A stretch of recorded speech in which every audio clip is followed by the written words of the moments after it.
अब high court ने जो पंचायत इलेक्शन का जो बात की है, अब वो किस कानून के तहत की है, उन्होंने फैसला दिया है।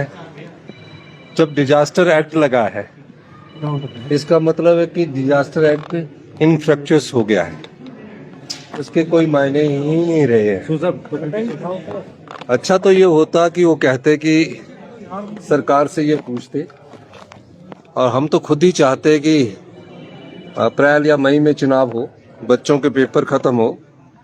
लेकिन अब कानूनी इंटरप्रिटेशन की बात है, क्योंकि हाई कोर्ट के जो फैसले आ रहे हैं उसमें कहीं ना कहीं कानूनी इंटरप्रिटेशन नहीं हो रही है और आर्बिट्रेरी डिसीजन भी हो रहे हैं। मेरा ये मानना है कि डिजास्टर एक्ट लगा है, उस एक्ट के तहत कोई भी चीज जो घटित होती है उसमें सब चीजों की संभावनाओं को देखकर आगे बढ़ना पड़ता है। हम फैसले का अध्ययन करेंगे किस प्रकार का फैसला आया है, और फैसले के बाद जो भी कार्रवाई कानूनी तौर से करनी होगी हम उसको करेंगे।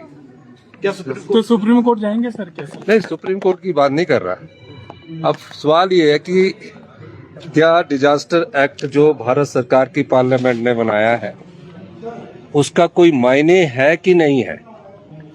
पंचायत चुनावों से संबंधित नहीं है ये। जो डिजास्टर एक्ट इंपोज किया गया है, क्या उसका कुछ मायने है, एक कानून का मायने है कि नहीं है, उस संभावना को हम तलाशेंगे।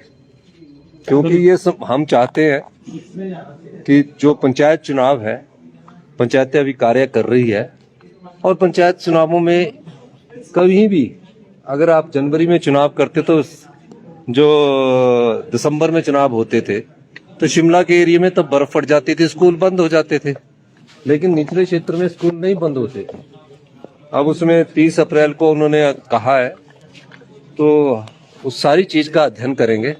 लेकिन सबसे बड़ी बात यह है कि डिजास्टर एक्ट के मायने क्या रह गए, इसकी इंटरप्रिटेशन हम हाई कोर्ट से जाकर पूछेंगे कि इसकी इंटरप्रिटेशन क्या है।